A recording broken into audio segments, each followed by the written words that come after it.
Hi everybody, this is Father Moki. I'm coming to you from the office courtyard at Good Shepherd Episcopal Church in Wailuku, Maui. Today is Wednesday, November 25th, 2020, and this is Chicken Chat. I'm joined today by my friend Marcelino and Marcelino's several friends who are hanging around the courtyard this morning. We are coming upon Advent.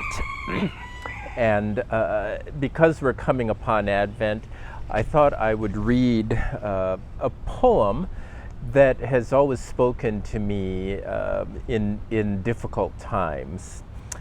It's written by Robert Frost, and it's called The Road Not Taken. And it says, "Two roads diverged in a yellow wood, and sorry, I could not travel both. And be one traveler long I stood, and looked down one as far as I could, to where it bent in the undergrowth. Then took the other, just as fair, and having perhaps the better claim, because it was grassy, and wanted wear, though as for that the passing there had warned them really about the same. And both that morning equally lay in leaves, no step had trodden black. Oh, I kept the first for another day, yet knowing how way leads on to way, I doubted if I should ever come back. I shall be telling this with a sigh somewhere, ages and ages hence.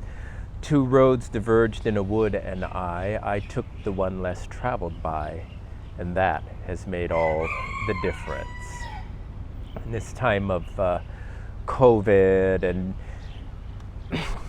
dealing with all those challenges, I feel like we as the church have taken the road less traveled, and the road that is covered with grass and leaves, and we don't often know what the road looks like underneath, but we have faith and we take it anyway. And I think that we're better for it. I know that Good Shepherd is.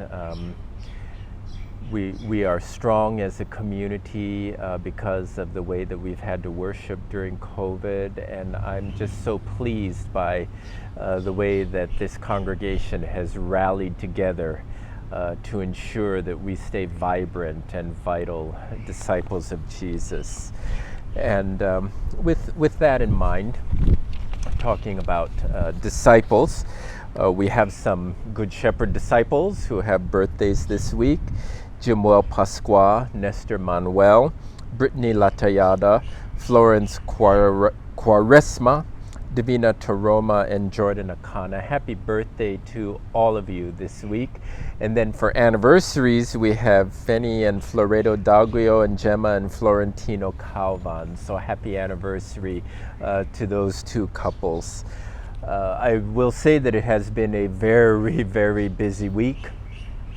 We had services for Gloria Kahigal, Eucharist here in the church, and a wake and burial, the wake at Ballard and the burial at Maui Memorial. Those were broadcast on Facebook Live, although we discovered that with the use of the microphones in Facebook Live there was an issue, but those of you who were able to watch it and take part, I'm sure that the family was very, very grateful to you. Also, we had a wonderful service for the Holy Sovereigns with music from the Cathedral Choir and Ekolu Chang and Auntie Victoria Hollinger, and it was just a wonderful, wonderful day. And then later that afternoon, the Rotary Club was here preparing meals for people, and They served more than usual. And then on the Cup of Cold Water run today, Keiko Akana told me that he noticed that there were more people than usual, which is typical toward the end of the month when the welfare funds that come at the beginning of the month tend to run out. Earlier, I was talking to Sean, a person who waits every week for a cup of cold water to come back, and I asked him. I said, you know, what is it like during COVID for you? And he said, you know, when you're a poor person, it's always difficult to be living out on the streets, but The problem right now is getting medical care, and he had just taken a fall and had stitches by his eye. And he said that was really challenging to get the medical care, but he also said he was so grateful for the churches that reached out and helped people during this time, and he said it's made it a lot easier to get through. So just some feedback from the people that we actually serve, and you'll see Sean at the end of the service on Sunday, because I got him to say thanks be to God. So know that this affects lives and touches lives very deeply. Also had kind of a neat thing happen on Sunday afternoon. Got together the two Makadangdang girls, Ruby and Ligaya, were home for Gloria's funeral. And so while they were home, I said, let's go up to your parents' graves, because I haven't been able to do that since they passed away. So we went up, and their sister Agnes joined us, and we said prayers and talked about Pedro and Remy Makadangdang and what wonderful people they were, not only to the church, but just to the legacy of the story of these islands, the immigrants who came here and worked so hard in the cane fields to ensure good and rich lives for their children, which the Makadangdangs definitely did. So it was a very, very touching moment to be able to get together with them and pray over their parents' graves. I also attended a meeting of the Standing Commission on Liturgy and Music, and we talked about what we call the Blue Book Report, which is a report of our activities over the past 3 years and what we've done in terms of liturgy and music for the wider church. And then right after that meeting, there was the clergy gather every Tuesday via Zoom at 10 o'clock, and we had a session with Shaniqua Broken Leg, and we were talking about preaching and preaching with racial sensitivities, and very, very lively and interesting discussion. Shaniqua approached me about a month ago asking if I would take part in a National Church podcast, and about preaching on the Advent lessons, and so that will be up and available when it comes ready. I will let you know.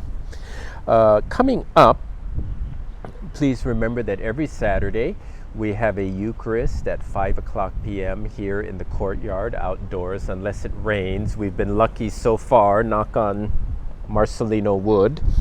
Then Sunday we have our virtual Liturgy of the Word, which it goes up at 7 o'clock in the morning, but you can watch it anytime during the day. And then Sunday at 9 o'clock we have in-person worship in the church sanctuary itself.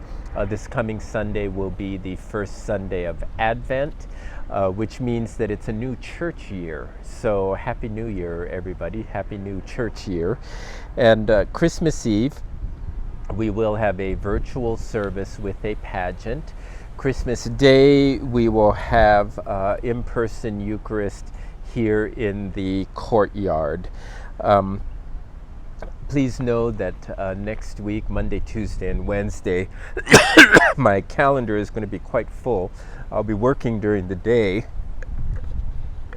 Thank God for McDonald's and Coca-Cola. Be working during the day, and then in the evenings going home to lead a retreat for the Episcopal clergy and lay people in the Episcopal Church in the Philippines. We'll be doing that by Zoom, and very, very excited. It's been fun preparing for that.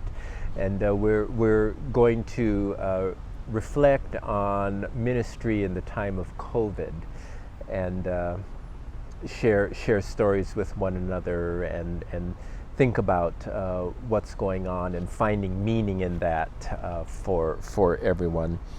And then finally, well, I have some bad news, folks.